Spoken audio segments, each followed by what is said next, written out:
Hello, ladies and gentlemen. Welcome to episode 5 of PGIM India Mutual Fund presents Live Mint, Amend, Adjust, and Adapt. That's, of course, a series of high-power panels that we've been doing, looking at the world after the coronavirus. I'm Vikram Chandra, founder of Heritage, and today we're going to be taking a look at India among emerging markets. How does India attract more investment, attract more attention from across the emerging markets, and is India really an attractive investment destination after coronavirus? All right, Uzad, that's an interesting point. If I could just ask you, you obviously get a chance to look at a number of other countries as well, and you assess what they are doing and what they're not doing. So anything that you're picking up, any lessons for what others have done, and how they've dealt with coronavirus, but also how they've dealt with the environment, which perhaps we in India should just look at and think about and say, okay, now that's an interesting, there's something there which we should think about internalizing. The issue of environment is a very important one because in many ways, I think that COVID-19 is a wake-up call around climate and environment. A lot of people look at COVID-19 and say, that's the black swan, the unexpected event that happened. But to be honest, COVID-19 was staring at our face, right? If there's a movie called Contagion that was produced a few years ago, it just seems to be unfolding of this whole COVID story. It wasn't that this is a black swan that arrived.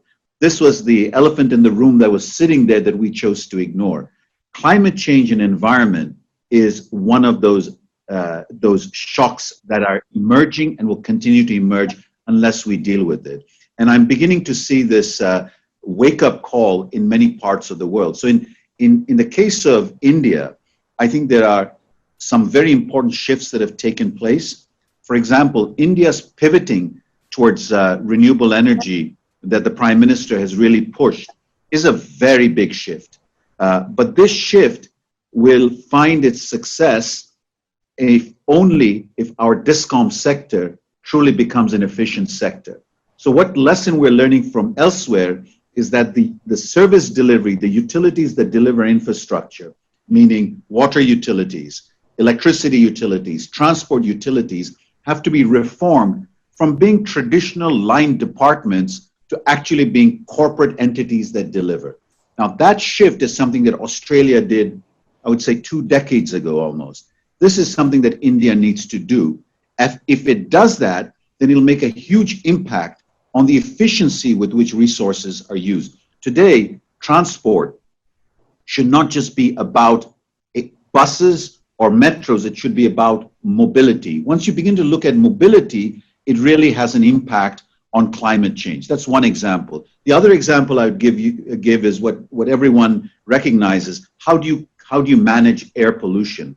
We know that air pollution is, a lot of people will look at it as a technical solution. If I could stop the fires burning in Punjab, or if I could get cars to adopt this kind of filter or that kind of filter. What I think we're forgetting that air pollution is a political economy story of governance. You need to manage an air shed. Just like we know about watersheds and managing watershed, we have to translate that into saying what affects an air shed. In the case of New Delhi, air shed is actually impacted by a Punjab, a Haryana, a Delhi, right? It's a cross-jurisdictional issue. How do you bring cross-jurisdictional leadership together to actually decide to manage air governance, right? This is something which California is one of the few countries that actually has a legislation on air shed management. And I think this is something that India needs to look at. And the final point I'll make is we have looked at waste usually as just a byproduct of growth. And then slowly we said, no, it's a byproduct of growth that we need to manage. Today, we're talking about decoupling growth from waste.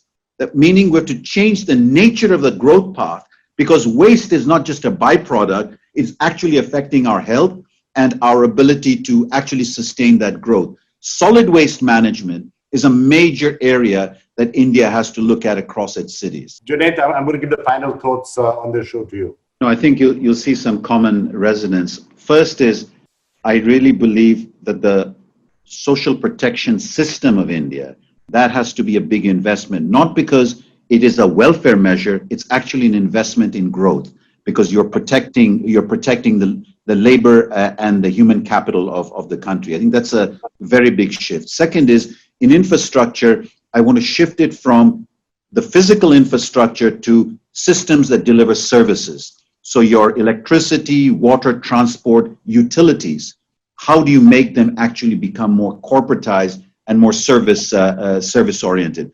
And the third area that I would look at is this is a time when India's federalism needs to be taken to its next level.